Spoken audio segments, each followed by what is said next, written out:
নমস্কার বন্ধুরা, কেমন আছো? আজকে আবার তোমাদেরকে ডাব্লিউপি পিওয়াইকিউ সিরিজে তোমাদেরকে টপ 10 পিওয়াইকিউ সিরিজে সকলকে স্বাগত জানাই।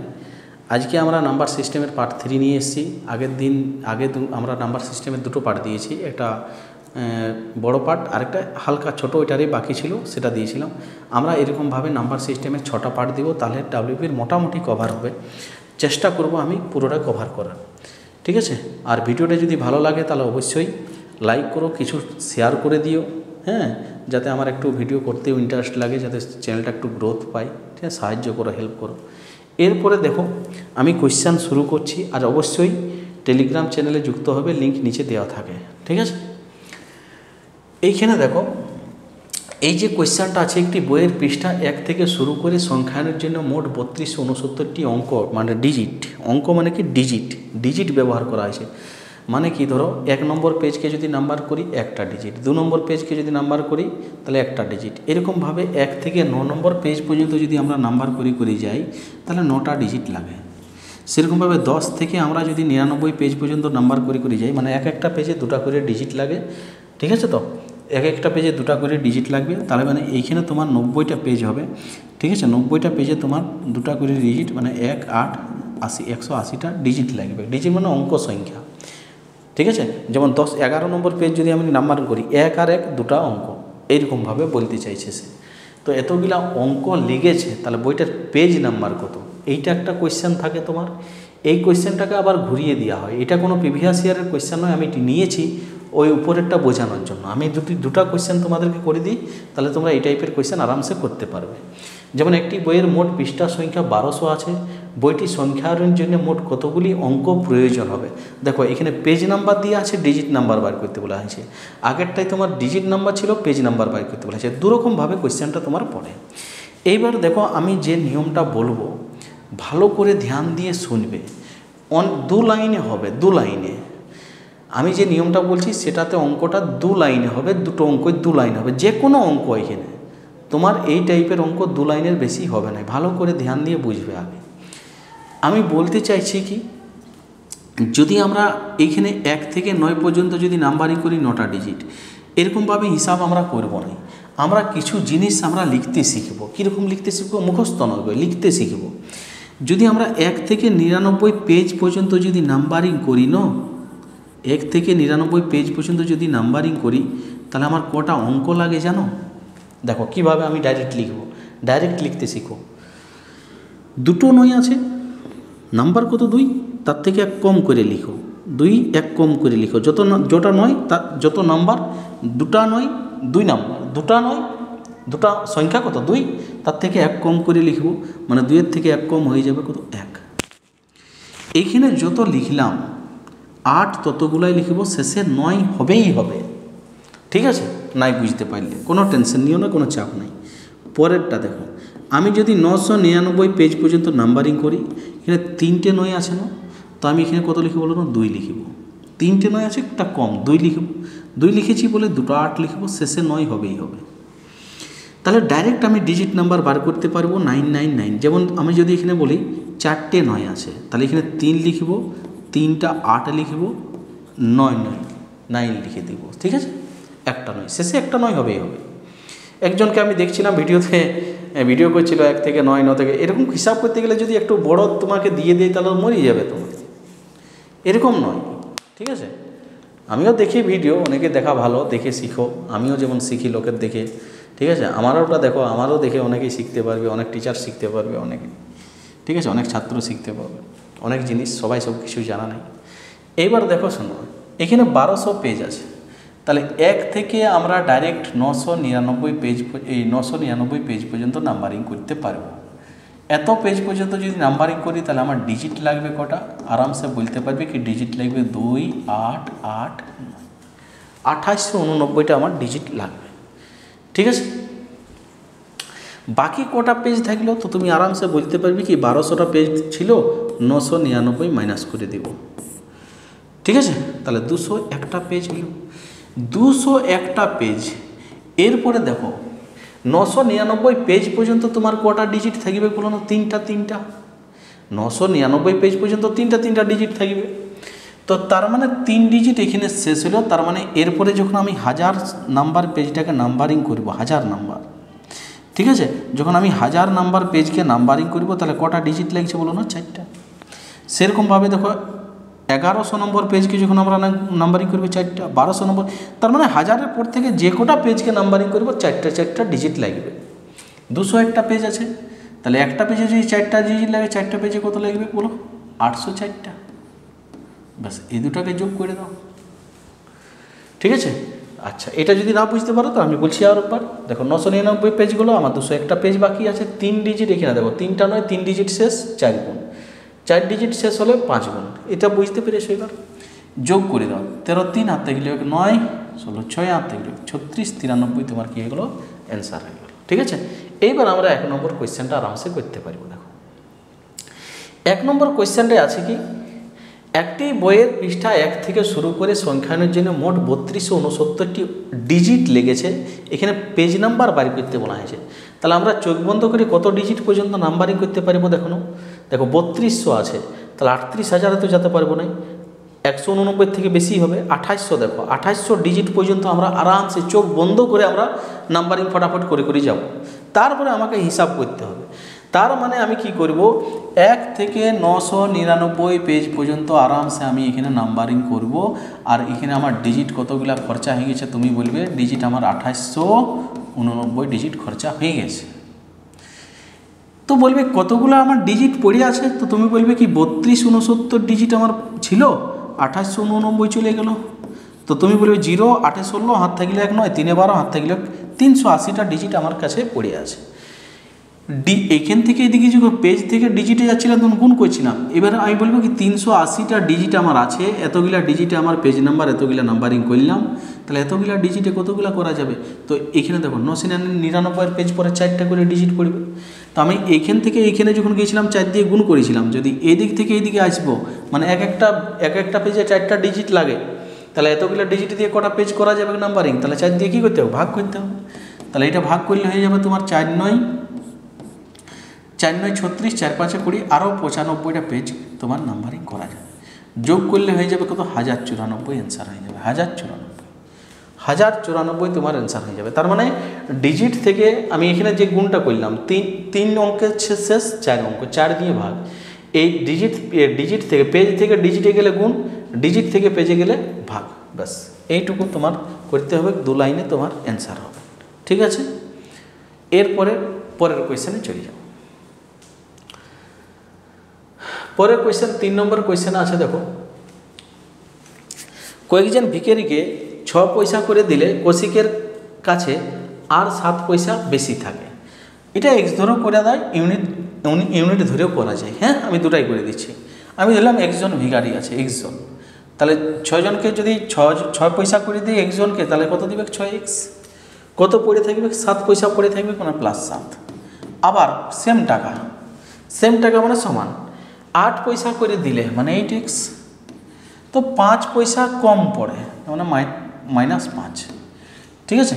তো এই 6xটাকে এদিকে আনলে তোমার হয়ে যাবে 2x মাইনাস হবে, আর এই 5কে এদিকে আনলে 12 হয়ে যাবে, +12। এক্সের মান হয়ে গেল 6। তাহলে ভিখারির সংখ্যা কত ছিল? 6 ছিল। এরকমভাবেও করতে পারো বা এরকমভাবেও করতে পারো। 6 পয়সা করে দিলে 7 প্লাস হয় থাকে, আর 8 পয়সা করে দিলে 5 মাইনাস হয়ে যায়। এদের ডিফারেন্স তোমার কি হয়ে যাবে না? 12। ডিফারেন্স মানে বিয়োগ, +7 থেকে যদি -5কে বিয়োগ করা হয় তাহলে 12 হবে, ঠিক আছে। এদিকে 2, তাহলে 2 ইউনিটের মান যদি 12 হয়, 1 ইউনিটের মান কত হবে বলো? 6 হবে। এটাই তোমার কী হলো? অ্যান্সার হবে। এরকমভাবেও করতে পারো, ঠিক আছে। পরের কোয়েশ্চেনে চলে যাও। 3 নম্বর হলে 4 নম্বর। 4 নম্বরে আছে দেখো, এত এর সাথে কোন ক্ষুদ্রতম সংখ্যা যোগ করলে যোগফল একটি পূর্ণবর্গ সংখ্যা হবে, ঠিক আছে। দেখো একটা জিনিস মনে রাখিবে, এইটা যদি তুমি বর্গমূল করে করো তাহলে পরীক্ষায় পাস করিবার জন্য তুমি যাও নাই, এটা মনে রাখিবে। এটা কেমনভাবে করতে হবে দেখো, অপশন টেস্ট। 1728-এর সাথে যদি আমি 30 যোগ করি তাহলে দেখো এখানে আসছে কত বলো না? শেষে 58। শেষ দুটো সংখ্যা দেখবে। জীবনে যে কোনো একটা জিনিস মনে রাখিবে, স্কোয়ার সংখ্যা কখন হবে? যদি শেষ দুটো অঙ্ক 1 থেকে 24-এর স্কোয়ারের শেষ দুটো ডিজিটের সঙ্গে ম্যাচ করে, কোনো না কোনো সংখ্যার সঙ্গে ম্যাচ করবে, তবেই তোমার স্কোয়ার সংখ্যা হবে। যে বইয়ে দেখো, বইয়ে লেখা থাকে কোনো সংখ্যা শেষে 2, 3, 7, 8 থাকলে স্কোয়ার সংখ্যা হয় নাই, আর এগুলা না থাকলেও হয় নাই। যদি শেষে 6 থাকে না তাও হয় নাই, যদি আগে দিকে 6 থাকে তো, 4 থাকে তো, 8 থাকে তো। তো এরকম কোনো ব্যাপার নয়, এইটা ফালতু লেখা থাকে। যেটা বলছি সেটা ভালো করে দেবো। ওটা সিঙ্গেল ডিজিট বোঝা যায়, যদি সিঙ্গেল ডিজিট এগুলা থাকে তাহলে হবে না। ঠিক আছে, এই জিনিসটা মনে রাখবে। যদি আমরা এরকমভাবে লিখে যাই 1 থেকে 24-এর স্কোয়ার পর্যন্ত, যেমন 11-এর স্কোয়ার 121, 21-এর 21, 12-এর স্কোয়ার যেমন 144-এর 44। তো এরকমভাবে যদি 1 থেকে 24-এর স্কোয়ার আমরা পড়ে যাই, তাহলে শেষ দুটো অঙ্ক যদি কারোর মধ্যে যদি ম্যাচ না করে, মানে 1 থেকে 24-এর স্কোয়ারে কারো সাথেই যদি শেষ দুটো অঙ্ক যদি ম্যাচ না করে, তাহলে সংখ্যাটা পূর্ণবর্গ হবে না, কনফার্ম। তার মানে 30 যোগ করলে 58 আসছে, 58 কারো স্কোয়ারে থাকে না, তার মানে পূর্ণবর্গ হবে না। দেখো 17, 28, আর এখানে যদি 32 যোগ করি না, 32 যোগ করলে 10-এর 0 হাত থাকলে 1, 6, 7, 1, 60 আসছে, কারো স্কোয়ারে থাকে নাই। একটা জিরো থাকলে, সিঙ্গেল জিরো থাকলে স্কোয়ার সংখ্যা হয়নি। দেখো 17, 28, 36 যদি যোগ করি, 8, 6, 14, 4 হাত থাকলে 1, 64। ঠিক আছে, 17 শেষে 64 আসছে, তার মানে স্কোয়ার সংখ্যা হতে পারে। আমরা শেষটাও দেখে নেব। 1728, এখানে 26 যদি যোগ করি, ঠিক আছে, 8, 6, 14, 4 হাত থাকলে 1, 5, 54, কারো স্কোয়ারে আসে নাই, তার মানে 36 অপশান সি তোমার কী হয়ে গেলো, অ্যান্সার হয়ে যাবে। অপশান সি তোমার কী হয়ে গেলো, অ্যান্সার হবে। প্রত্যেকটাকে যোগ করে দেখে নেবে, বড় সংখ্যা থাকলেও আরামসে হয়ে যাবে। এটাই হলো তোমার সবথেকে শর্ট নিয়ম। হ্যাঁ, চলো তারপরে নিচের কোন সংখ্যাগুলি একটি পূর্ণ বর্গ নয়? আমি একটু আগে কি বললাম, শেষ দুটো ডিজিট দেখব। শেষ দুটো ডিজিট যদি 1 থেকে 24-এর স্কোয়ারের মধ্যে না থাকে, তাহলে সংখ্যাটা পূর্ণবর্গ হবে না। শেষ দুটো ডিজিট যদি 1 থেকে 24-এর স্কোয়ারের মধ্যে না থাকে, তাহলে সংখ্যাটা পূর্ণবর্গ হবে না। 61 তোমার থাকে কার স্কোয়ারে থাকে বলো? 61 তোমার থাকে 19-এর স্কোয়ার। 19-এর স্কোয়ার 61 তোমার থাকে কার স্কোয়ারে? 19-এর স্কোয়ারে। ঠিক আছে, দেখো 25 থাকে 5-এর স্কোয়ারে, 64 থাকে 8-এর স্কোয়ারে, থাকে না? 47কে কারো স্কোয়ারে খুঁজে পাবে না, মানে এটা তোমার অ্যান্সার হবে।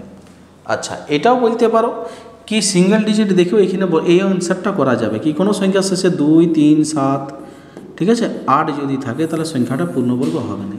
কিন্তু এটা সব কোয়েশ্চেনে একটুকু যদি মানে ক্রিটিক্যাল কোয়েশ্চেন দিয়ে দেওয়া হয়, তাহলে কিন্তু তোমাকে শেষ দুটো ডিজিটেই দেখতে হবে, এইটাই মনে রাখবে। হ্যাঁ, যেটা বললাম আমি। চলো পরের কোয়েশ্চেনে চলে যাও। 5 নম্বরে, 6 নম্বরে দুটি সংখ্যার অন্তর দেওয়া আছে 1365। দুটি সংখ্যার অন্তর দেওয়া আছে 1365। ঠিক আছে, 1365 ভালো করে বুঝবে। দুটি সংখ্যার অন্তর দেওয়া আছে 1365।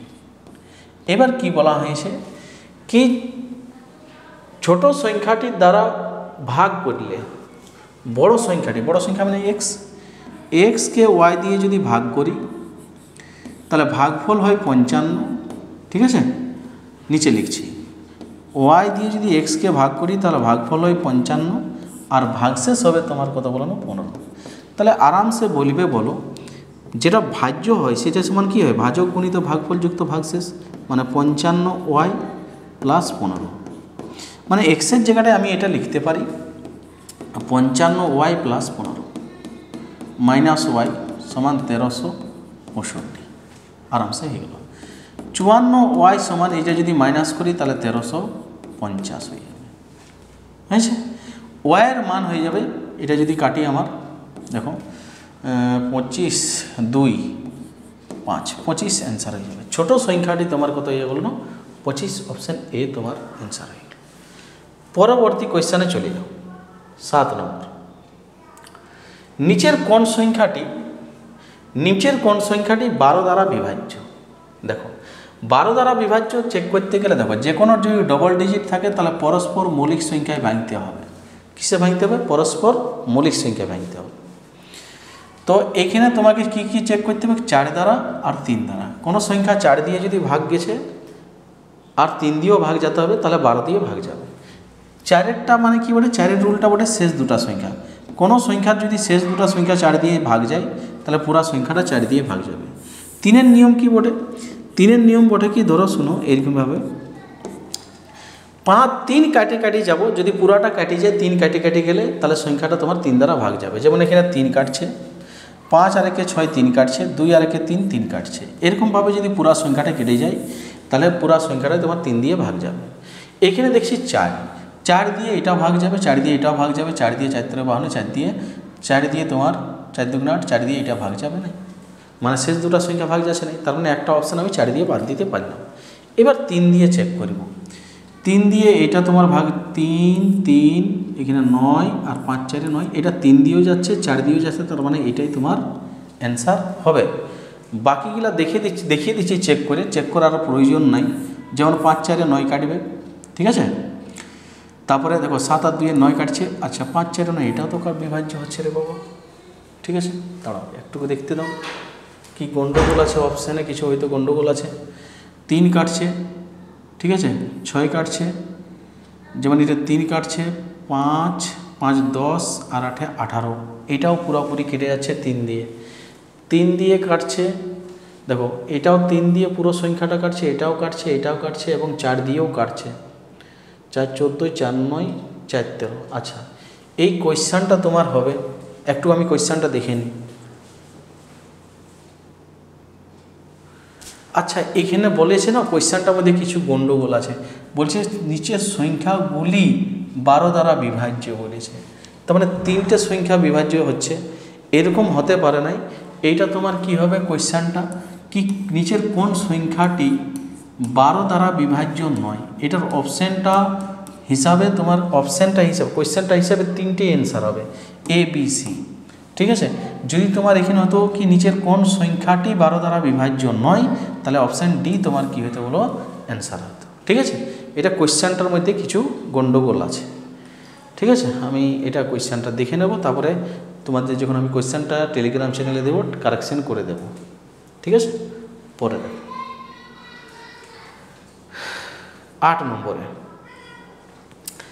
8 নম্বরে বলা হয়েছে একটি দেওয়াল ঘড়িতে 10টা বাজতে 10 সেকেন্ড লাগে। আচ্ছা 10টা বাজবে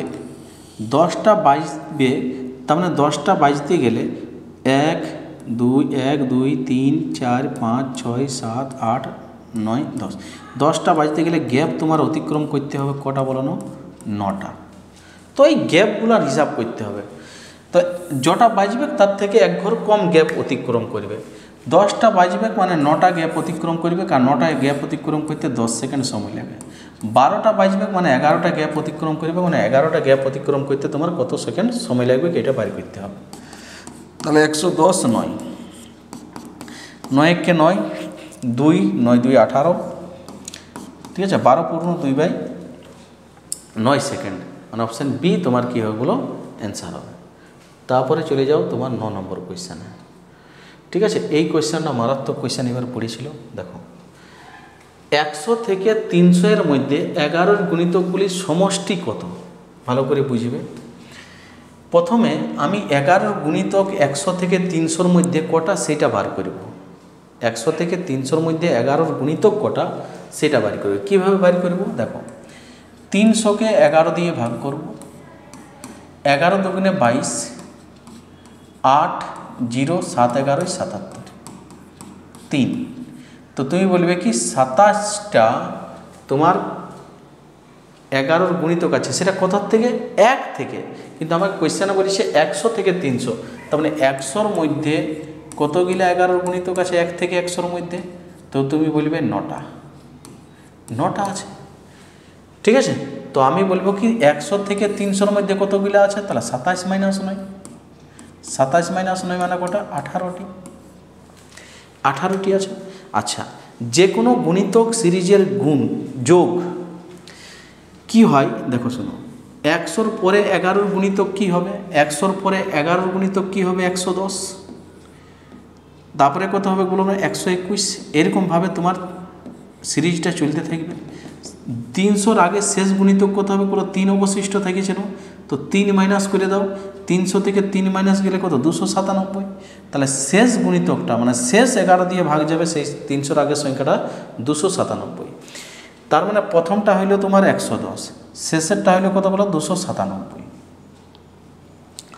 এরকম সিরিজের যদি গুণিতক সিরিজের যদি আমার যোগ বাইর করতে হয় তাহলে হয় কি, প্রথম সংখ্যা প্লাস শেষ সংখ্যা বাই 2 ইন্টু যতগুলা সংখ্যা তত দিয়ে গুণ, ব্যাস এইটুকু তোমাকে কাজ করতে হবে। মানে ধরো 110 প্লাস 297 বাই 2 ইন্টু 18, এটা কাটছি 9 2 18 9, এটা যোগ করলে হবে তোমার 7, 9 আর 1 10 শূন্য হাত থাকলে 1, 2 আর 1 3 আর 1 4, 9 দিয়ে গুণ করলে 7 9 63 আর 4 9 36, 36 63 তোমার কি হয়ে গেল? অ্যান্সার হয়ে গেল। ঠিক আছে, এরপরে চলে যাও 10 নম্বর কোয়েশ্চেনে। 6 অঙ্কের বৃহত্তম পূর্ণবর্গ সংখ্যাটি কত? 6 অঙ্কের বৃহত্তম পূর্ণবর্গ সংখ্যাটি কত? ঠিক আছে, দেখো যদি এটা আমি একটা ছক যখন আমি পড়াই টিউশনে তখন একটা দারুণভাবে আমি ছক করে দিই। এটা যদি তুমি বলো কি 6 অঙ্কের বৃহত্তম পূর্ণবর্গ সংখ্যাটি কত বলেছে, মানে 6টা 9 লিখে তারপর বর্গমূল করব, হইলে তোমার পাস করা ক্যান্সেল। ঠিক আছে, দেখো যদি 4 অঙ্কের বৃহত্তম পূর্ণবর্গ সংখ্যা বলে তাহলে 2টা 9-এর স্কোয়ার, মনে রাখিবে। যদি 6 অঙ্কের বৃহত্তম পূর্ণবর্গ সংখ্যা বলে তাহলে 3টা 9-এর স্কোয়ার। যদি 8 অঙ্কের বৃহত্তম পূর্ণবর্গ সংখ্যা বলে তাহলে 4টা 9-এর স্কোয়ার। এই হলো তোমার গল্প। এবার লিখবে কিভাবে স্কোয়ারগুলো, দেখো 9-এর স্কোয়ার লিখতে হয় কীভাবে সেটা দেখো। এখানে 2টা 9 আছে, ঠিক আছে, তো যটা 9 থাকবে তার থেকে একটা 9 কম লিখবে, একটা 9, ঠিক আছে, একটা 9। এখানে একটা 8 আর একটা 0, এখানে একটা 8 আর এখানে 1 হবেই হবে, এখানে 8 আর 1 হবেই। দেখো 9গুলো লেখার পর 2টা 9 আছে, একটা 9 লিখলাম, 2টা 9 আছে, একটা 9 লিখলাম, ভালো করে শুনবে, 2টা 9 আছে, একটা 9 লিখলাম, এইখানে 9-এর পরে 8 আর শেষে 0 হবেই হবে। যটা 9 এখানে লিখবে না মাঝখানে ততগুলো 0 লিখবেন, ঠিক আছে, 9801 সেরকমভাবে বলো। এখানে 3টা 9 আছে না, তো একটা কম নয় লিখব, 2টা 9 লিখব, 2টা 9 লিখব, ঠিক আছে। তারপরে এখানে একটা 8 লিখব, শেষে 1 হবেই হবে, মাঝখানে 2টা 0 হবে, মাঝখানে 2টা 0 হবে, ঠিক আছে। যদি আমি এইটা লিখি, দেখো 4টা 9 আছে না, তাহলে এখানে 3টা 9 লিখব, ঠিক আছে, একটা 8 লিখব, 3টা 0 লিখব, আর এখানে 1 লিখব। এরকমভাবে 999-এর স্কোয়ার বাড়ি করানো যায়, ঠিক আছে। তার মানে তোমার এটার ক্ষেত্রে অ্যান্সার হয়ে যাবে অপশান সি। এটার ক্ষেত্রে অ্যান্সার হয়ে যাবে কি? Option C. 6 অঙ্কের বৃহত্তম পূর্ণবর্গ বলেছে 3টা 9-এর স্কোয়ার। 2 অঙ্কের বৃহত্তম পূর্ণবর্গ, এই 2 অঙ্কের বললে তো 81টা ছাড়ো, 4 অঙ্কের বললে 2টা 9-এর স্কোয়ার, ঠিক আছে। 6 অঙ্কের বললে 3টা 9-এর স্কোয়ার। তারপরে যদি বলে কি 8 অঙ্কের, তাহলে তোমাকে বলে 4টা 9-এর স্কোয়ার। ভিডিওটা যদি ভালো লেগে থাকে, এরকম ভিডিও যদি আরও চাও, তাহলে অবশ্যই চ্যানেলটাকে লাইক করো এবং সাবস্ক্রাইব করো। থ্যাংক ইউ, ধন্যবাদ। চলো।